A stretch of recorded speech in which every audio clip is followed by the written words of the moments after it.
wicked nations that surround Jerusalem are coming to the valley of Jehoshaphat, which was just outside the city of Jerusalem, and they're coming there with the intention of slaying those who are found within the city.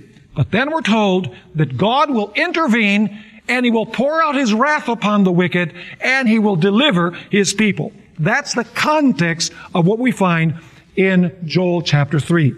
So let's begin reading at verse 9. Proclaim this among the nations. Prepare for war. Notice that the nations are coming for war. Wake up the mighty men. Let all the men of war draw near. Let them come up. Beat your plowshares into swords and your pruning hooks into spears. Let the weak say, I am strong. Assemble and come, all you nations, and gather together all around. And I want you to notice then that the wicked are all gathering around the city of Jerusalem.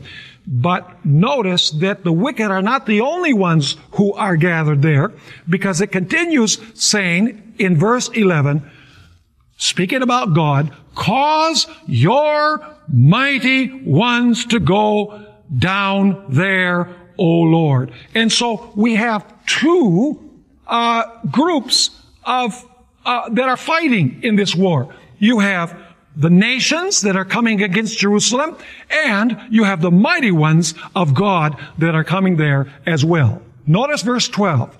Let the nations be wakened. Come up to the valley of Jehoshaphat, which, as I mentioned, is a valley outside the city of Jerusalem. And then notice, for there I will sit to judge all the nations. Put in the sickle, for the harvest is ripe. Come, go down, for their wickedness is great. Multitudes, multitudes in the valley of decision, for the day of the Lord is near in the valley of decision. Now you'll notice that in the Old Testament, when God was dealing with literal Israel, you're talking about the literal city of Jerusalem, and you're talking about the literal valley of Jehoshaphat. But when you come to the book of Revelation, the valley of Jehoshaphat is universalized or globalized, because we're told there that it includes the whole earth. We already read it. And Jerusalem no longer is the little Jerusalem in the Middle East. Jerusalem is God's worldwide people that are gathered every place on planet Earth. And the Bible says that there are going to be two groups. There's going to be God's faithful people who have the seal of God gathered spiritually in Jerusalem, but all over the world. And then you're going to have Babylon, those who have the mark of the beast. They're also gathered surrounding God's people all over the world with the intention of destroying them. By the way, you remember in Revelation chapter 13, it says that those who do not worship the beast or receive the mark, first of all, they would be forbidden from buying and selling. And then in Revelation 13 verse 15, it says that whoever does not receive the mark of the beast should be killed. In other words, the powers of the earth, the nations of the earth are going to gather against God's people who keep the commandments of God, who have the seal of God, and who are faithful to the Lord.